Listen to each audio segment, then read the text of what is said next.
High guys, ఐపీఎల్కు RCB star player Dinesh Karthik retirement అయితే దాని కారణం ఏంటో తెలుసుకోవాలనుకుంటే వీడియోని స్కిప్ చేయకుండా లాస్ట్ వరకు చూడండి. అలాగే మీలో ఎంతమంది ఆర్సీబీ లవర్స్ ఉన్నారో ప్లీజ్ కామెంట్ బాక్స్లో కామెంట్ చేయడం మర్చిపోకండి.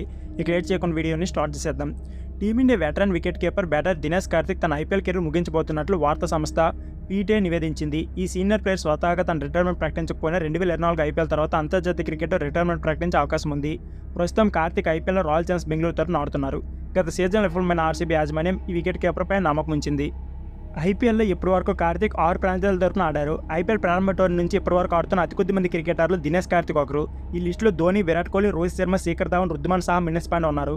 2008 తొలి సీజన్లో ఢిల్లీ డేర్డెవిల్స్ను ఆడారు. ఆ తర్వాత 2011లో కింగ్స్ 11 పంజాబ్, 2013 మరియు 12లో ముంబై ఇండియన్స్, 2016 మరియు 2017లో గుజరాత్ లయన్స్, 2018 మరియు 2021లో కోల్కతా నైట్ రైడర్స్, 2022, 2023, 2015లో రాయల్ ఛాలెంజర్స్ బెంగళూరు తరఫున ప్రాతినిధ్యం వహించారు. బెంగళూరు జట్టు తరఫున అద్భుత ప్రస్తుత భారత జట్టులోకి రీఎంట్రీ ఇచ్చాడు. 2022 టీ20 వరల్డ్ కప్లో టీమిండియాలో చోటు సంపాదించుకున్నారు. అయితే ఈ టోర్నీ తర్వాత ఇతనికి భారత జట్టులో చోటు దక్కలేదు. ఐపీఎల్ చరిత్రలో ఇప్పటివరకు 242 మ్యాచ్లో 4516 పరుగులతో ఈ లీగ్లో అత్యధిక పరుగులు చేసిన ఆటగాళ్ల లిస్టులో 10వ స్థానంలో ఉన్నారు. ధోని, రోహిత్ శర్మ తర్వాత అత్యధిక మ్యాచ్లు ఆడిన రికార్డు కార్తిక్ పేరు మీద ఉంది. సో ఫ్రెండ్స్, ఇది వీడియో. ఈ వీడియో నచ్చితే please like, share and subscribe my channel. Thank you for watching.